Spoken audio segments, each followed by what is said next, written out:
Our Michael Quander is in Southwest D.C., where protesters are at the African American Civil War Museum. Hey, Michael. Hey, Lorenzo, look, this all got kicked off around 11 o'clock this morning. A group marched from over at Banneker Playground, Banneker Recreation Center, right down here to the African American Civil War Memorial. You can see right here behind me some speakers are all talking right now as they are listening to people talk about peace and standing in solidarity with those who have lost their loved ones as well, too. I'm here with one of the organizers, Ms. Eunice Dingle. So talk to me a little bit about why you all are out here today. So we have called our Order of the Eastern Star Sisters together to show a sign of our peace message. We are an organization that stands on charity, loving kindness, truth. We work to service our communities and do a good work always. We were organized in 1892. And it's important to us that since that day and earlier, and now continuing to this day, we have to take a stand and say enough is enough.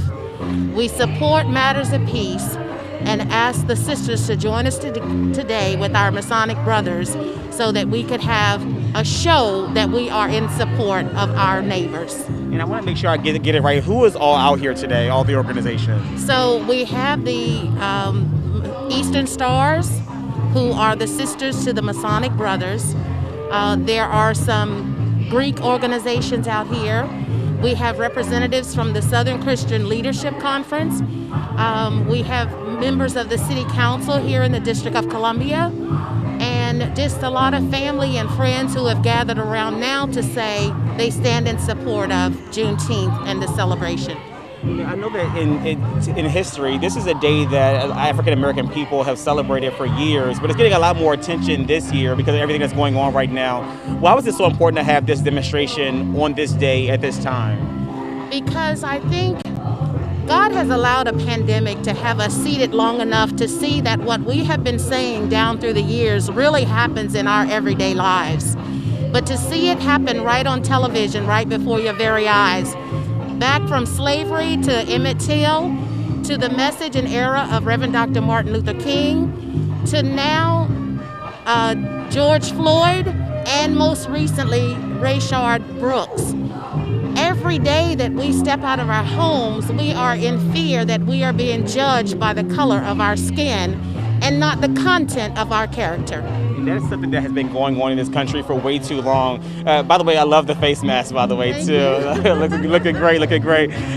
Guys, this is what we've been seeing out here. People have been out here standing in solidarity. This has all been a peaceful protest, peaceful march, peaceful demonstration, recognizing Juneteenth, but also the times that we're living in right now.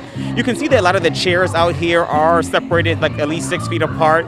People have been social distancing other than people who they came with or probably live with. And as you saw even from our interview, people are wearing their face masks because, as they said before, all this is going on right now during a pandemic. What does this mean to you as a breast cancer survivor to be out here fighting for these causes too? I was here very young when they did the Martin Luther King demonstration, so I was so young.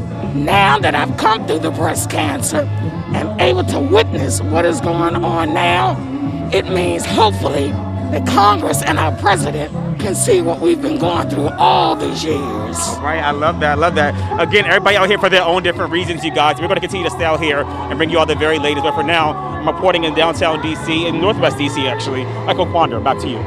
Yeah, these gatherings also a moment of healing for a lot of people there. Michael Quander there in Northwest D.C. Thank you so much.